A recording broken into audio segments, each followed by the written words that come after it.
The Sweetest Fig. Christmas, Allsburg. Mr. Bebot, the dentist, was a very fussy man. He kept his small apartment as neat and clean as his office. If his dog Marcel jumped on his furniture, Bebot was sure to teach him a lesson. Except on Bastille Day, the poor animal was not even allowed to bark.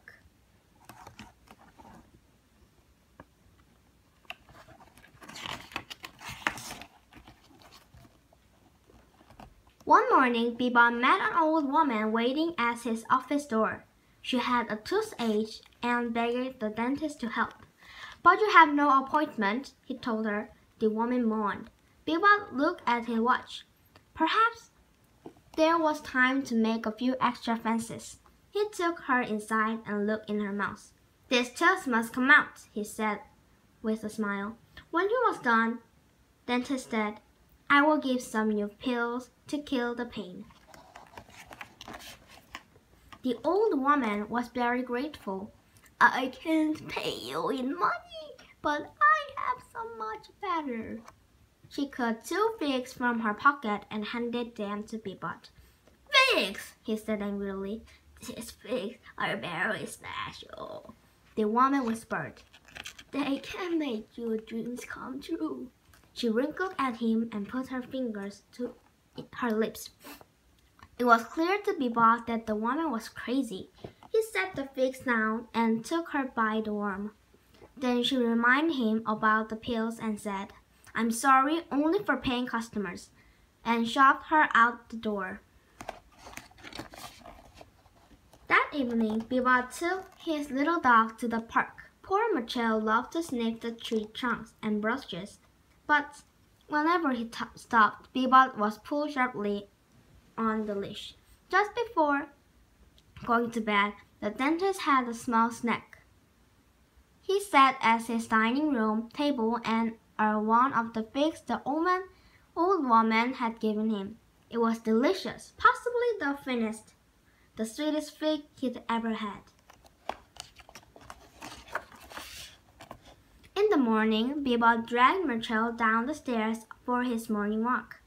The steep steps were here for the short-legged dog, but Bebot wouldn't think of carrying his pet. He hated to get Marcel white hairs on his beautiful blue suit.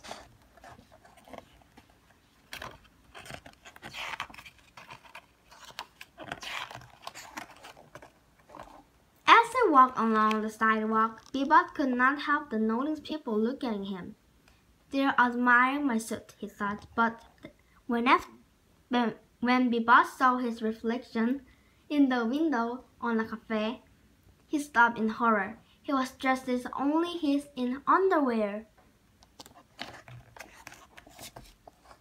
The dentist turned and into an alley. "Scared Lou," he thought. What had happened to my clothes? When he remembered the dream he had last night. In his dream, he stood in front of that very cafe, dressed in her underwear. Something else had happened in the dream, and Bebot struggled to recall it. Marcel, looking out from shadow of the alley, began to bark. The dentist looked up and saw the rest of his dream come true. No one noticed Bebot. He ransomed his underwear. All the eyes of Paris were fixed on Eiffel Tower, which slowly dropped over as if it made of soft rubber. Bebot understood now that the old man with the figs had told him the truth. He would not wait a second fig.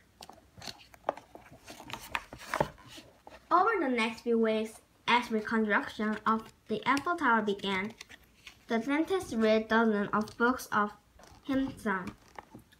Each night, before he went to sleep, he gazed into a mirror and whispered over and over, "Bebot is the richest man on earth. Bebot is the richest man on earth."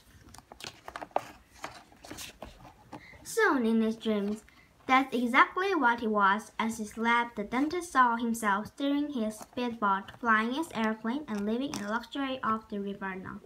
Night after night, it was same.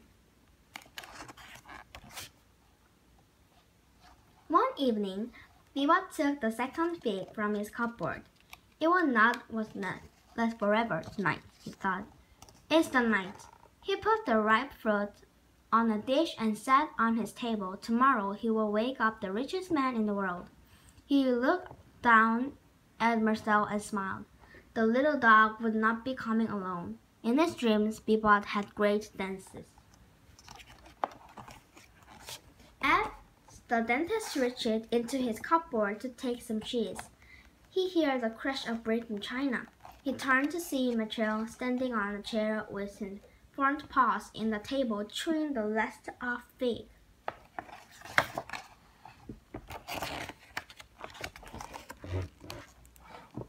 Bebop was furious. He chased the dog around the apartment. When Michel ran beneath the bed, Bebop yelled at him, "Tomorrow I will teach you a lesson you will never forget." When the dentist, angry and heartbroken, went to sleep. When he woke up next morning, Bebop was confused. He was not in his bed. He was beneath it. Suddenly, a face appeared in front of him, his own face.